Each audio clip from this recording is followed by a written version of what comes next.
So, Adam, tell me a little bit about your disability.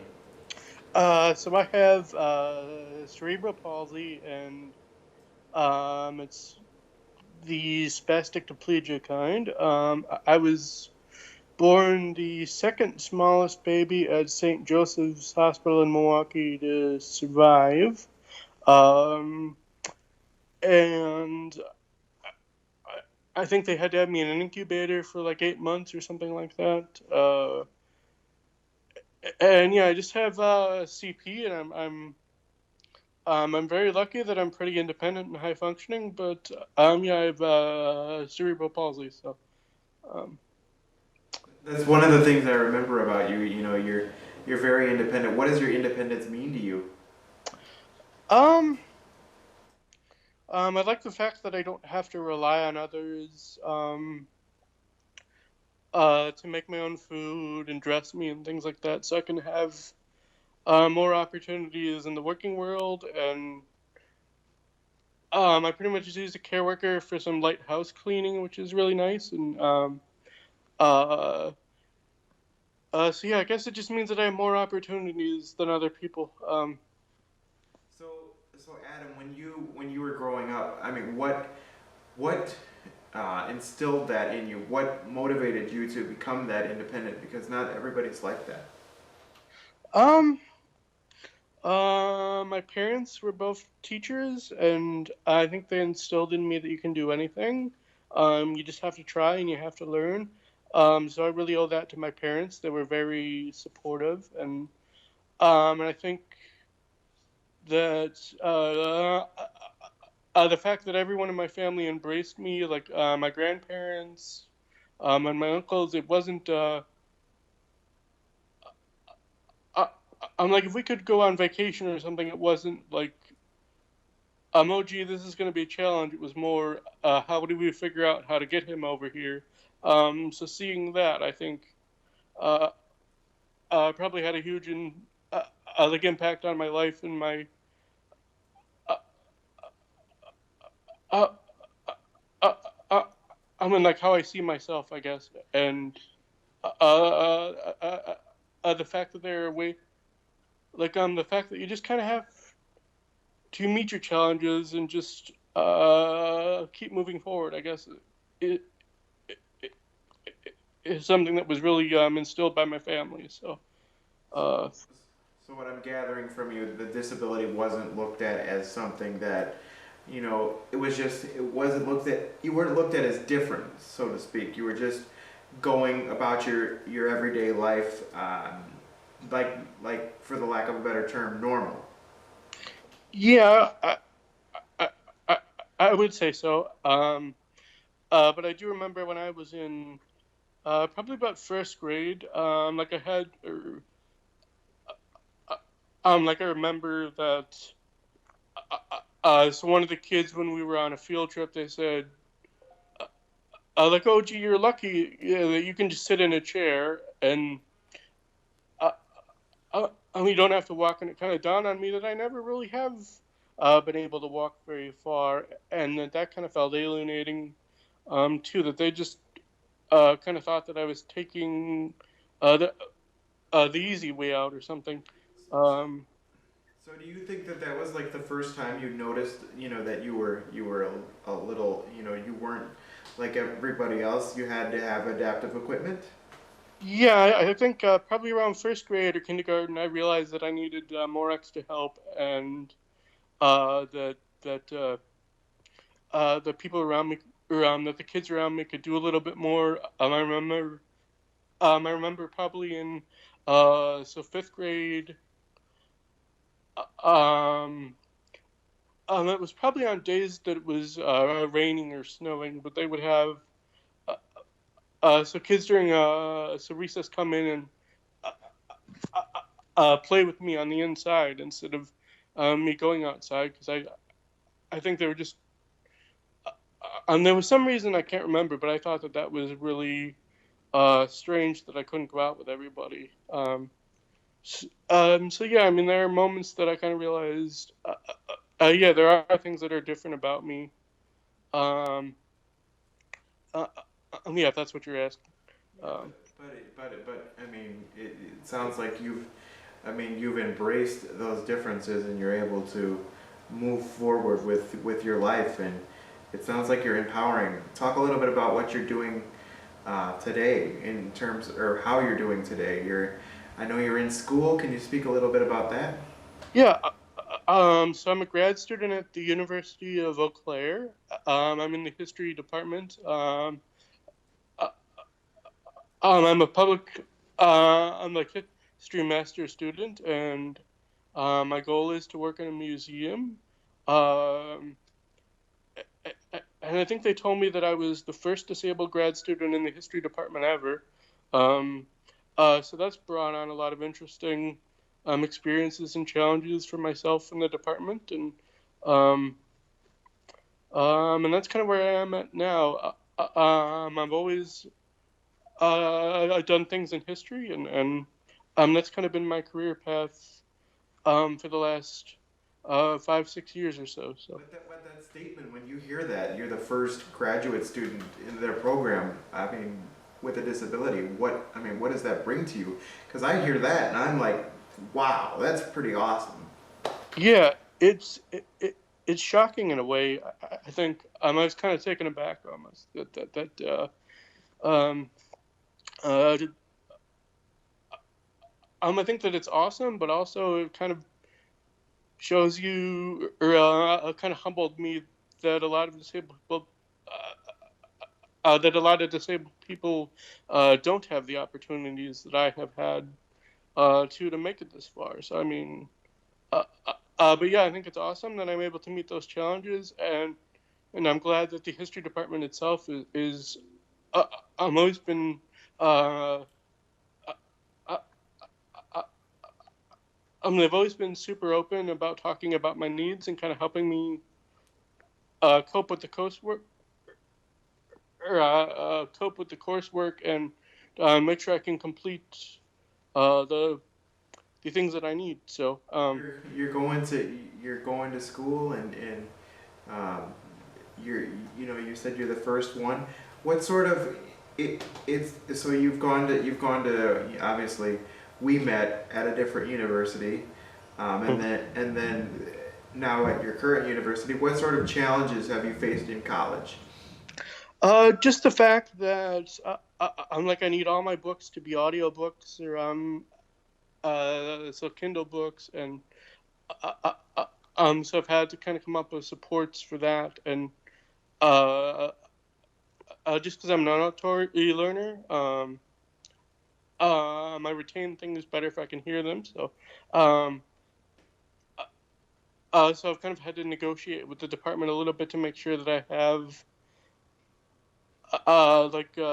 so textbooks that are so PDF format. That's been a way that I've but but for me it's just kind of been an adjusting to the coursework, and just it's kind of standard in history to read 3 books a week, and kind of just being able to know that you have to set the time apart. And I've had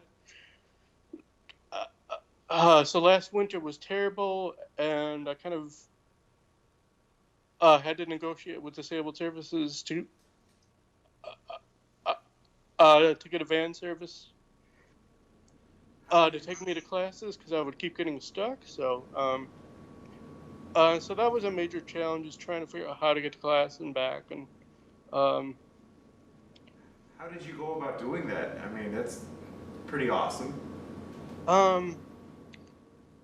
um, I just kind of kept telling them where I would get stuck, and I was persistent. I would think that would be one of the lessons that I would tell anybody that's going into grad school that has a disability, is just knowing your rights with the ADA and knowing to be persistent. They've always uh, uh, uh, uh, uh, I will say that so disabled services has always been open to helping me. It just takes uh, time to make it clear what the issues are. Um, uh, uh, uh, uh, I think like anybody else, it takes time for those advocates, or for those advocates, or excuse me, for those advocates see skills to develop, um, but I mean, uh, um, uh, so yeah, those are kind of the major challenges that I face. Is just kind of so finding the right tools to help complete the coursework and making sure that I have the transportation to get there. So, um, Yeah, speak to something else because you brought up an interesting point in your last answer, and it was the knowledge of the ADA. So mhm. speak to your knowledge of the ADA. I mean, and how it benefits you on a daily basis. Can you kind of speak to your first on your knowledge, and then how you use it on your during a daily basis or during accessing accommodations and such? Yeah, I mean the educational components are there, and it just I remember when I first moved into this apartment, they didn't have an automatic door on the door, and it was uh, uh, so I had to assert my rights to have an automatic door for there, so I had to look through that. I mean, um, uh, uh, like I don't have a vast knowledge of what's in the ADA, but I will say what helps um, students and others is making sure that you work with uh, that you have some kind of support network like the Independent Living Center or uh, uh, some other kind of advocacy group that helps you really understand your own rights, and that's been useful to me. So working with the Independent Living Center and that's in town here, just to make sure that I have other resources that kind of that can help you navigate those things. So having people around you that know, about the about the ADA can help you in different situations. Right, right. That's what I would say would be kind of the major takeaway from my own experience is just making sure that you're connected with groups like that too to help you make sure that you're interpreting these things right. I mean, that's been uh, the greatest resource to me. So, So um, you feel like do you feel like, and I don't want to sound like I'm leading you to an answer, but do you feel like there's lack of education out there for people with disabilities regarding the ADA? yeah, I, I would say that that, that there definitely is, um, and then I think even disabled people themselves, they know that they know that it exists and that they can uh, that they can invoke it. But I think that there needs to be a better understanding of what's in it, and just making sure that people have the right resources to understand it. I mean, that's something I'm trying to learn as I go. Uh, and I just think we can be better about that. But anyway, that was hopefully that answers that question a little bit. No, yeah, it does. One of the things that I was at our former university, and when we went to UW Whitewater, like one of the things that they brought up, and I thought was powerful, was universal design. Can you speak to that? Because that sort of goes beyond the ADA. Not really. I'm not really knowledgeable on that subject, so I'm going Okay. to pass on that question. But Okay. All right. And then when you when you face a barrier, like, is there a certain element when you face a barrier, like what kind of goes through your mind when you face a barrier? Because I know for me, like, I just feel like I'm pissed off. B, I'm just frustrated that this is a situation that I can't do, and I have to resolve it. So is that kind of what goes through your mind? Hmm. Yeah. I think I can give you an example. As I said, the disabled services has been extremely accommodating, but so when I got here to my apartment, they didn't have the counters low enough, and there was actually a step to get in the shower, and, and I mean it was just shocking, but you can't let the emotions of that get to you. You have to think, okay, so what are my rights, and so what resources do I have, and you have to make sure, as calmly as you can, that they understand what the problem is, and they do work with you on those kinds of things. So I think that it's there's kind of a uh, I guess you have to be measured, and that you have to be persistent, but you also have to be polite. Is kind of what I've learned. Because if you get frustrated and they can see that, then they think that you're being hostile. So it's kind of learning that skill of advocacy of just uh, of kind of letting that sense of being pissed off, as you said, kind of guide you, but also trying to be diplomatic. I think that's a good point because I got to tell you, and I struggle with the getting pissed off part. I mean, if I get frustrated, and like sometimes being able to calm down and look at the situation as a whole, and do that can be difficult. So I give you credit on that because that's something I struggle with sometimes. Hmm. And so knowing knowing how to approach things in a diplomatic manner, because Well, you're definitely that. one of the most passionate people that I know, and you've stood up for a lot of people yourself over the years. Um, uh, yeah, so that's a good thing too. But it's also when you're working with other people, you kind of have to respect what they're able to do and what they can do too. So, um, uh, the laws are what the laws are, and you kind of have to learn that you have to negotiate within this kind of framework too. So, they can only do what the law says they can do too. So, that's the biggest thing to learn But do you, too. Is uh, yeah. But anyway, so go ahead. no, I was just going to ask you, but do you ever think that there could be a sense of complacency with that type of thinking that change can occur because the laws are what the laws are?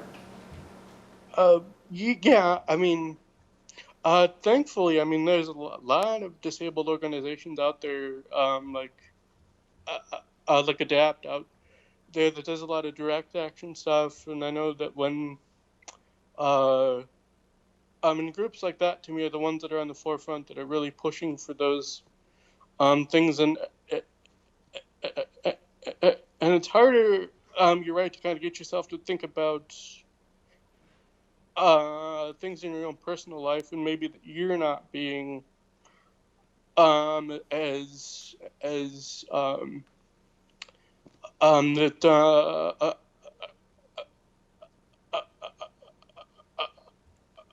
that you're not asserting yourself as much as you could. I mean, that's something that I struggle with too. Like, because I'm kind of a jovial guy, and I want everybody to like me too. So to kind of get myself to assert myself in these situations has been something that I'm still learning too. So, um, but that's hard for anybody, I think. Um, I think it's a constant process that always goes on in your life, and you're constantly having to learn about yourself. And in order to learn about yourself, you have to experience new situations. But it's hard when you don't always have those opportunities when you have a disability. hmm Right, exactly. So, go ahead. And I think that these issues are only going to get more deeper too. I think you sent me that article the other day that in Wisconsin, like a lot of the care workers are kind of aging up themselves and are going to need like elderly care, and that's going to be a crisis for uh, for disabled people too is finding good care workers and help too. So that's another thing that we need to think about too. So uh, So, what do you think a conversation like this can do for sparking a change and sparking an awakening, if you will?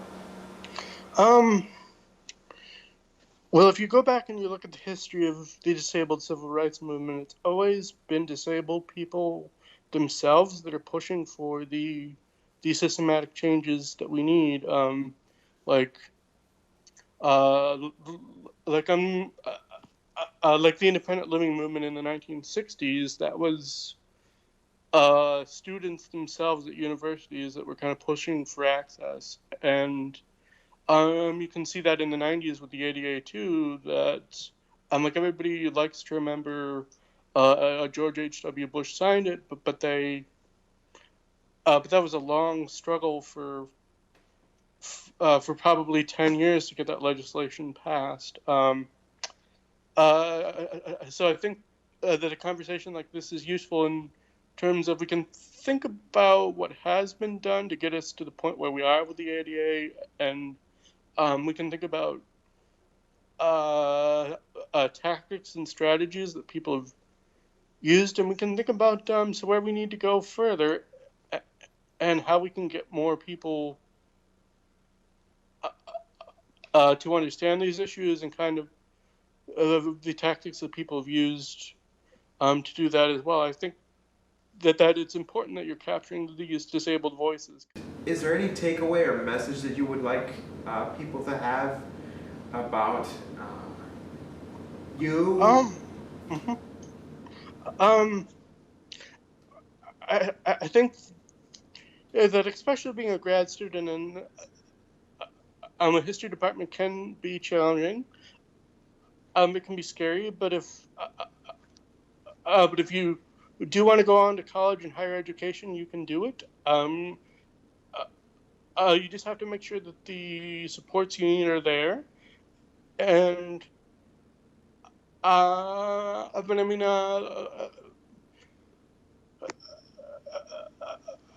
that I think the biggest thing that will stop you will probably be your own fear,